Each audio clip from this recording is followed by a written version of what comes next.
Welcome to Shop Talks. It's a presentation of the In Kitchen. Check out inkitchen.com and our In Kitchen YouTube channel. This and all our sessions are recorded and put up there for your free edification. Thanks to our sponsors you see here. They make it all free. Thanks to Impressions Magazine and Impressions the Show. I have with me Serg Ramirez. How's it going, everybody? Yeah. And I met him when we were sitting next to each other at FedEx in Chicago. And kind of shyly sitting there and shows me like his video he's making on his phone that looked like he had been editing it for 3 months of the thing and capturing every last thing that was going on. I was just blown away and kind of stayed in touch since then. And you really are in for a treat because I've checked out this presentation. If you want to learn something about digital content, you will learn something, I would think. All right, Serg, take it away. Awesome. So how's everyone doing today? All right, cool. So a little bit of change of tempo. I'm kind of going to go a little bit fast because we got a little bit to go with here. But just to introduce myself real quick, I'm Serg Ramirez. I'm with Supercolor. I am their senior content creator and their digital strategist. So with that, any content that you see coming out of it, that's all me. So with that being said, let's get into it. So if you want to understand digital content to begin with, you're going to have to start with understanding the anatomy of your modern audience. So don't worry, I'm not going to go into heavy science. I'm not going to be like medulla oblongata, this and that. It's going to be simple, okay? Bear with me here. So, like I said, it's going to start with understanding the eyes. So, on average, people spend 3.25 hours a day checking their phone. That's the average person. I'd say I check it way more times, 58 times. I'd say it's about 200 for me. So with that being said, the average attention span as of 2022 is 8 seconds. It decreased an entire 4 seconds since the year 2000. Can you guys believe that? I can, because the way content's going now, it's just quick. So the average goldfish officially now has a higher attention span than each and every one of you. I don't know if you guys knew that, but yeah, that's an actual scientific fact. So the eye, what your audience sees, is what counts first. It's one of the most important things when it comes to creating digital content, whether it's photo or video. So you have literally 3 to 5 seconds before you're part of the dreaded doom scroll. So if no one knows what a doom scroll is, that's when you're just literally just... Shit-canned. Yeah. You don't want to be part of that, so within those 3 to 5 seconds, that's literally how long you have to get their attention. Otherwise, you're scrolled away and no one's ever going to look at your content. So ask yourself, how should their attention get locked with my content? So you're going to have to establish how you're going to catch their attention with a visually appealing cold open. And you can do that a lot of ways. So for example, like the YouTubers in this space, they always start out, what's up guys, I'm gonna teach you guys this and this and this. And then they get into their video just to kind of lock you in to know what you have to expect. Next is the ears. So you've piqued their curiosity once you get their eyes, but now you have to keep their attention. So at this point, you're going to have to establish and expand your role as why these people should be listening and watching your stuff. If you're not going to let them know why they should give a shit about you, like they're not going to keep watching, you know? So ask yourself, why should this be worth their non-refundable time? That's going to be one of the most important questions you can ask when creating content. And especially music. So you don't want to use death metal music when you're going to be promoting a family package, you know? So with that being said, be very mindful of the music that you use because it could be a really cool video, but if you put like dubstep and grandma's watching it, she's gonna scroll away because she's like, I don't like that. So yeah, be mindful of the music that you use. Next is the heart. So with that being said, is you have their undivided attention. You have to double down now on not why they should give a shit about you, but why you give a shit. So with this being said, share the values. Go back to that one, that's a good one, I think. Yeah. Let it sink in. All right, go ahead. Yeah. Sorry, I have a longer attention span. No worries. I'm older. No worries. Cool. So by touching their heart, you're going to share the values and the brand mission of your business that's going to resonate with your audience. So include any elements that's going to help people relate to you. Otherwise, you're just going to be a whole other brand and a whole other corporate, whole other content on there.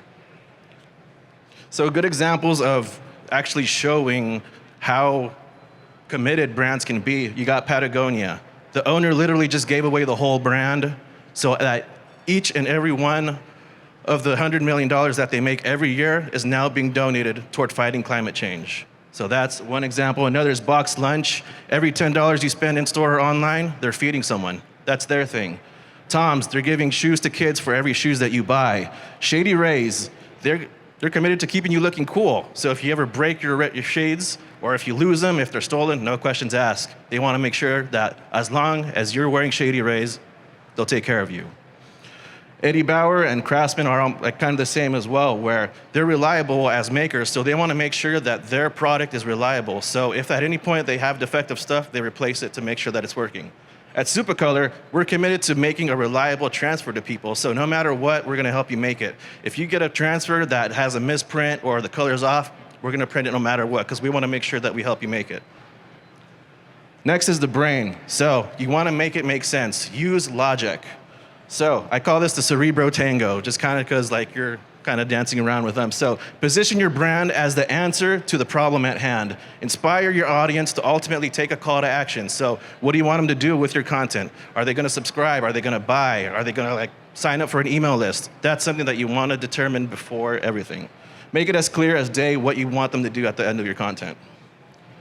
So an example of this is Blue Apron, which I really admire because they know you're a busy professional. They know you're too busy to go grocery shopping, but they know that as a successful professional, you're tired of drive-thru. You're too good for that. So with that being said, they offer you good recipes, fast, anytime you need to, and then they also let you cancel.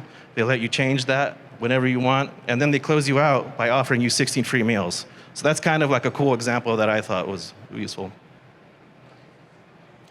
All right, so that being said, now I can go into my playbook. You ready, Rick? I am ready. All right, you guys ready? All right, cool.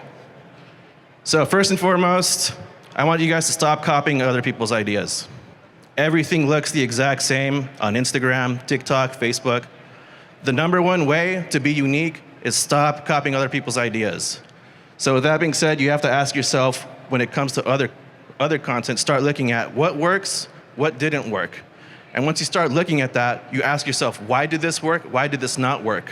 Consider that data and you use that to craft a whole other content piece that's going to be unique to your business and what you're trying to do. That way you're not creating something that looks like some other person's content. I mean, how many times can you watch a TikTok of the Shangri-Las going, oh no, oh no, no, no. It's right? You've watched that a million times now, right? So you don't want to be part of that. So, yeah. Next, stop reciting sales points. And that's something that, especially at the show, I'm not calling anyone out, but you're gonna see a lot of that is everyone's like, oh, the colors, the washability, blah, blah, blah.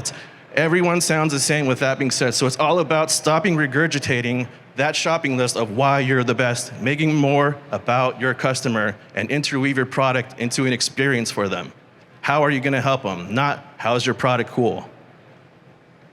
Bad content is gonna sell you t-shirts. Good content, sales opportunity. Next up, take it easy on the hashtags. That's actually one of my favorite things out of this whole playbook. You do not need to use a Harry Potter novel's worth of hashtags on your social media, okay? Meta and Instagram have confirmed this. If you use anything beyond 5 hashtags, that's not gonna do anything for you. And in addition to that, don't create new hashtags that you don't ever plan on using ever again. Because as I have my example right there, hashtag Johnson Halloween Party 2021, never gonna get used again. So don't introduce anything into your social media ecosystem that you don't plan on rehashing over and over again. And that's something that we do at Supercolor really well. We always double down on hashtag Supercolor, hashtag Superfam to make sure that anytime people are searching that hashtag, they're actually gonna see our people's content and our content. Hashtag no Harry Potter. Yep, hashtag take it easy. Hashtag 5 hashtags. Next up is go vertical. So anyone who has a video degree, especially the guy who's filming right now is probably gonna murder me for this, but I just wanna say, don't be afraid to turn the camera vertically. That's where social media is heading now. Whether it's TikTok, Instagram Reels, YouTube Shorts, Facebook Reels, at this point, it's gonna be like Yelp Reels, So just try and go vertical with all your content, and it's gonna work for you across the board because since the algorithm is now favoring vertical content, since they wanna compete with TikTok so bad, That's what's going to be the best for you. And I'm sure you guys are already seeing that where on Instagram, compared to your photos and your carousels, your reels are actually doing the best. That's Instagram trying to compete with TikTok, right? Yep. And then with that being said, for vertical, I also want to talk about using relevant trending sounds that are actually unique and fun that you can actually participate in. That being said, don't use Shangri-Las. Next is TikTok locally. One of the biggest updates with TikTok for 2023 is they're going to start prioritizing local content. So if you guys want to reach your local markets, that's going to be the number one way to do it in terms of the algorithm, because Instagram, everywhere else, they're just more looking at, are people watching this content, or what's the keywords in this content. TikTok, now they're going to be featuring what's around you. And that's what you have to start taking advantage of. Anytime you guys do live printing, anytime you guys work with a local business, you want to make sure that that's being put up on your TikTok or Instagram at least, so that actually your people around you can see that that's what you're working on. Another one is arguably our Supercolor president's favorite one, which is repurposing content. It's going to be all about repurposing content. Refer to Gary Vee's method of repurposing content, which his big thing is, number one, create one long-form piece of content. And from there, you can repurpose that into much smaller, digestible pieces of content. So you can make a blog out of a long video. You can make a podcast out of that. Just rip the audio, upload that onto Spotify. Now it's a podcast, that kind of thing. So this is going to improve your presence on all platforms and your SEO across the board. Next is, don't be afraid to pay to play. Because as a business, growing organically, it's free. And whatever you can get for free as a business is ideal. But if you want to scale a business, that's not the way to do it, because it's too slow and it's just going to be inefficient if you're trying to grow. So with that being said, don't be afraid to boost posts. Don't be afraid to go into paid ads. There's plenty of people out there you can work with, even on Fiverr and Upwork. If you're on a budget, there's actual marketers you can find that will run your ads for you for like $5 an hour. It's never going to be a waste of money. You're going to get what you're paid for, which is digital eyes. So yeah, ideally you do want a return on your ad spend, which you actually can quantify when it comes to sales and this and that, but ultimately you're boosting posts, you're using paid ads, you're getting digital real estate and building your social equity that way. But that last thing, right? Do it for your best stuff. That's one of the most important. Sorry, I was about to skip that. So only put your best content or any content that's focused on exposing your brand to new people. That being said, you don't want to be boosting a selfie of your face. I mean, as awesome as each and every one of you look, I mean, that's going to be part of the doom scroll, you know? That's what I'm saying, but yeah. Next up is super important. Don't be fake. Just don't be fake. Don't buy followers. Don't pay for bots. Don't pay for none of that. I mean, raise the hands. Who here has followed someone after they've watched your story, but you're not following them and they're not following you? No one, right? It's a waste of money. So when you're buying fake stuff like that, what the algorithm starts seeing is that, hey, there's 20,000 followers on this account, but there's only 2 people reacting to it. That being said, you're gonna get blacklisted by social media. So you're gonna stop showing up on the feed, and ultimately, it's just gonna be a waste for you. So don't buy fake followers, don't pay for chatbots or any of that. Unless it's like gonna help you in your off hours, then you would use a chatbot. That being said, authenticity is everything. 92% of brands and marketers believe that they're authentic with their brand. Well, surprise, surprise, only 51% of consumers think that brands are authentic with their content. 79% of consumers say that user-generated content is more authentic than branded content. And by user-generated content, that means like anytime one of your customers sends you a video of, oh, hey, tagged at awesome screen printing, thanks for these awesome shirts. That is always gonna outperform anything that you shoot on like the most expensive Blackmagic camera and you put ad spend behind, because that's authenticity. And nowadays, that's what people are valuing way more than anything. Only 15% of consumers prefer content that is branded over user-generated content. User-generated content is 9.8 times more likely to impact purchasing decisions versus influencer content. What does that mean? That means that in 2023, all the big YouTubers, their word doesn't mean as much as it used to. The word that means to everyone is the small guys, the micro-influencers, the people with 100 followers, 10 followers, the real people, you know, the people that aren't doing social media for a living, that kind of thing, you know? So that's what they're gonna be depending on versus influencer content and all the other branded content is just go hard. That is a on big your change, UGC. yes? That's a Yeah, big huge, change. huge. Because it used to be like you can go with any influencer and then, yeah, but now the market is overflooded with influencers, and almost every post you start to see has hashtag ad on it, and that starts to lose its authenticity value with their audience. So, that being said, you guys' homework for 2023 that I want you guys to do is start establishing a plan for UGC. Add your social tags everywhere possible. So even if it's TikTok, all those, make sure that that's on your business cards, on your website, on your invoices, on your emails, everything. So that no matter what, if at any point they were like, oh, we should tag them in this. This is actually awesome. They're really proud of the shirts that they were delivered or the garments that you delivered to them. They actually know where to tag you guys. In addition to that, it's not on here, but make sure you guys have an easy to remember tag too. Like if it's like 100 words, don't do it. No Harry Potter novels. Yeah, no Harry Potter novels, again to that. And a good way of encouraging your customers to tag you in social media is just start offering incentives, whether it's a small discount, some freebies, or if you kind of get them on like some kind of like partnership, if for referring you, they get a certain amount back, that kind of thing. That's a good way to kind of start a UGC process. All right, so I've been putting this together for a little over a year, and I'm really pumped to finally share this with you guys. This is my content creation worksheet. And it's honestly gonna help you no matter if you're a brand, if you're a screen printer, if you're an exhibitor here, this will help you too. So, when you're about to start your content, the first thing you wanna ask yourself is, who's your target audience? Who do you wanna reach with this content? Is it the punks? Is it the tech crowd? Is it people who like going to festivals, that kind of thing? Next is, what is the why of this content? So, why should people watch this? Going back to keeping their attention kind of thing. Next is, what is your attention grabbing cold open? How are you gonna open this video or content that's gonna keep people's attention? Next is, what is your offer or call to action? So are you gonna have a valuable offer, or are you gonna tell them subscribe to our email list, all that. Next is, what is the goal runtime? And this is something that's important because it's how you're gonna be able to gauge where this content is gonna live. So if it's a minute, it could live everywhere. But if it's a 10-minute piece, you could only have it on what? Facebook and YouTube, and that's it, right? And that's when you determine where this will live.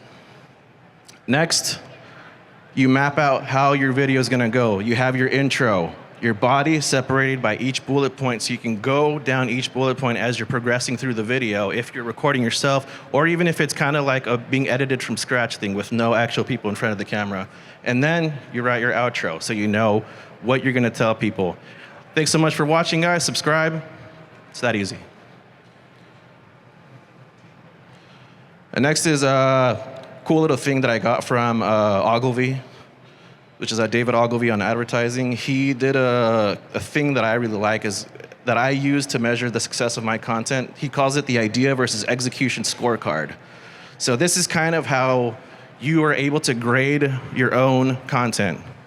Remember back in school, they'd grade your tests? Well, this is how you can do it for yourself now. You look at, was this a cool idea? Awesome. Was it just as awesome as an execution? Cool. You're up top on the far right. Was it a cool idea, but you completely messed it up? You're on the bottom left. So it's kind of how you gauge how this content has been doing, and you always want to aim for the top right, of course. And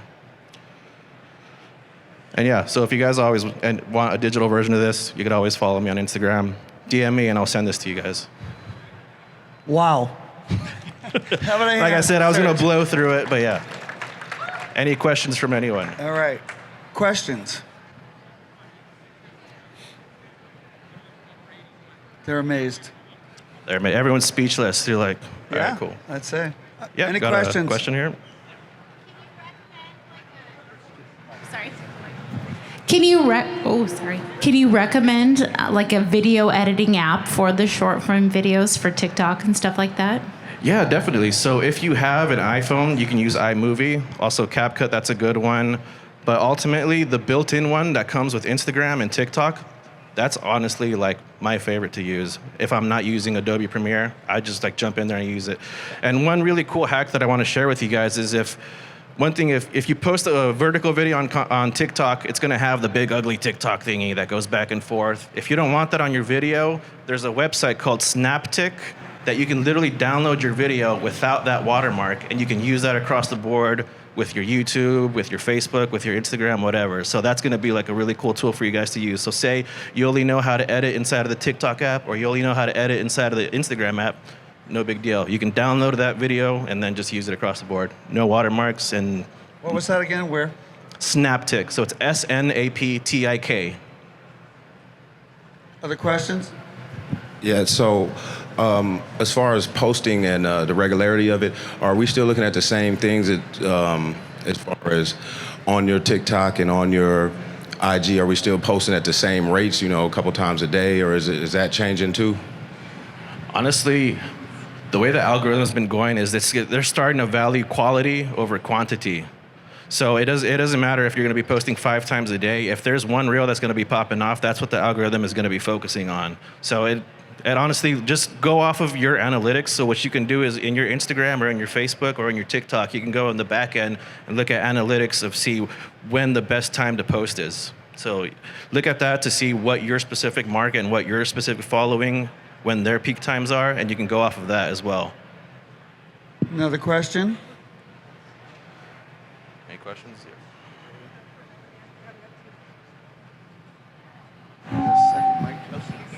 Thank you. As far as content on social media, what type of content are you seeing that's effectively working or captivating people's attention within this industry? Yeah, going back to authenticity, that's honestly what I've been seeing outperforming everything. And that's honestly one of the biggest challenges for me as a content creator. Like I'm working with an actual camera using actual editing tools, and I'm constantly going up against user-generated content that's beating anything that I'm working on. And anything that I've been putting up, I thought was doing pretty good. But once you see, like, when we reshare something, like, say, from High Range Trading Co., she's one of our biggest users, she'll get 300,000 likes on one thing, and then on one of our posts, it'll be like 60 likes. But just because it goes back to it's produced branded content, so it's not going to do as well as a very beautiful woman, arguably, who's in front of the camera being like, hey, let me tell you all about Supercolor and why I use it. Hello. First Hi. off, thank you for coming out. We appreciate both you guys. Thank you. My question is, as far as making content with a lot of people in it, are you seeing that doing better, like, especially if you're just a brand? Should I have a lot of different people wearing it in one photo per se or in that video, or am I better off? Not per se, but what I would recommend is based on who you're trying to target with this video, kind of make yourself like a worksheet. What do they like seeing? What music do they listen to? What movies do they watch? And you kind of get an aesthetic of what your target audience would like to see, and that's where you can kind of go off of. As far as how many people you're going to have in your video, that's not going to play as much of a factor unless it's between, like, if we're going to have two people or 500 people. That's a huge difference, but yeah. But no, honestly, showing variety also helps too. So that's another thing to consider. More questions? I'm just getting to work. When I edit an old Instagram post and delete some hashtags or create a new one, does that act as if it's a new post? It won't activate as a new post. Honestly, like, the algorithm is already going to consider that old content, legacy content, because it's going to see the timestamp of when you originally posted that. So with that being said, if you have good content that you think can do better, I would just say repost it again, archive the old one, and just do the new version with 5 solid hashtags you can work with. No problem. Other questions? All right, you can stick around for a minute? Yeah. All I'll right, be so around. if people are shy and want to ask a question privately, Serg will hang around Yeah, for a few I'll be minutes. here. How about a hand for Serg Ramirez? Thank you.